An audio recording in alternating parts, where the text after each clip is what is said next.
Hey, what's going on, everybody, and welcome to another exciting episode of Storytime with King Endless Flames.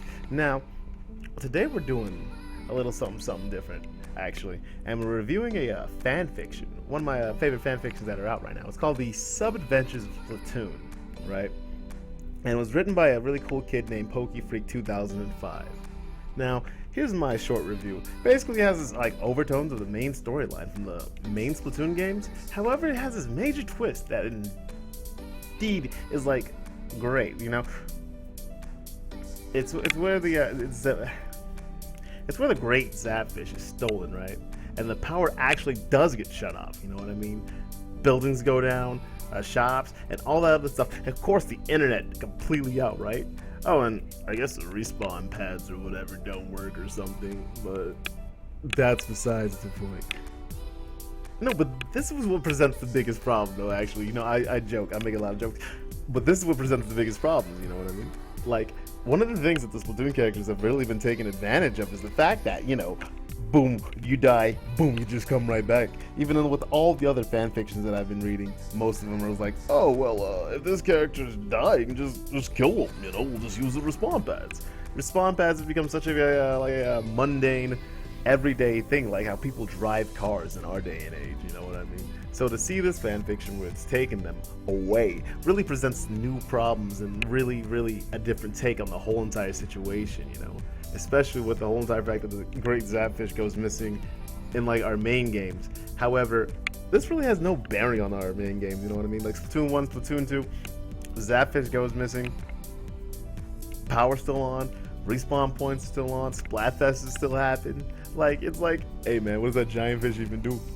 Besides look up there and look doofy, looking in two different directions bro, what's really going on? You know what I'm saying?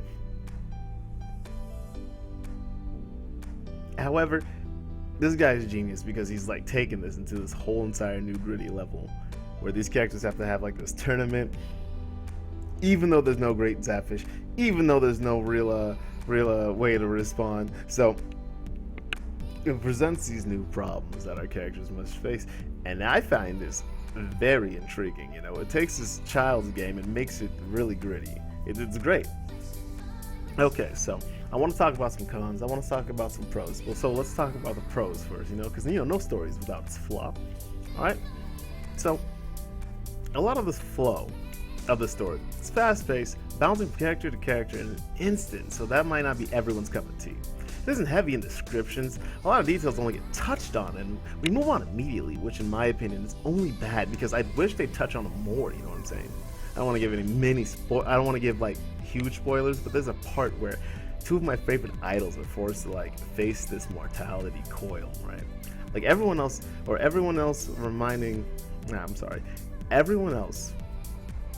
is also a part of this tournament, but so are our Squid Sisters, right? And they're reminded that they're also exposable. They're also subject to death. And a lot of fan fictions, they don't use Callie and Marie like this. They'll put them on this pedestal. The main characters will be besties with them, and then nothing will really ever bad happen to Callie and Marie because they're cool. But for this one to be hey man, they could die at any moment too. It really puts it into light no one is safe, But we barely touch on that. It happens in an instant where they kind of look at each other oh, we might die, and then we move on, and it kind of gets to me because I'm man, I would wish we could see more into what are they thinking, what's going on with them, how do they feel about we could die at any time. You wanna hear more from what might be their final moments. That's the nitpicks that I really have. There's the normal things: spacing, quotation marks, spelling errors. We all do that, so that's human. Let's talk about the pros though, okay? Because the same horse it rode in on, right? The same thing that I was just talking about, harping on with the cons, with the whole entire pacing. I feel this is also very, very beautiful, and it's straight to the point. You know what I mean? Not a lot of that fluff that gets thrown into other fan fictions where they take a long time to describe what's going on, and it's listen, if I'm sitting here, I'm reading a Splatoon fanfic, I know what goes on in Splatoon already, you know what I mean? Your description of Deca Tower isn't much different from his description of Deca Tower, isn't much different from the... I've read the descriptions of Deca Tower about 500 times, you know? And so it's just refreshing to be like, so they went to Deca Tower, right? And you're just like, thank you, golly. Like, I played Splatoon. I read some fan fictions. I've read my fair share of fan fictions. Probably too many. However,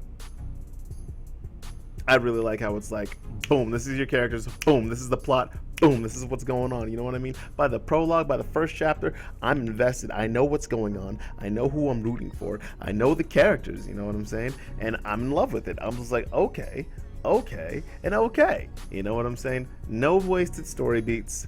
Straight to the point.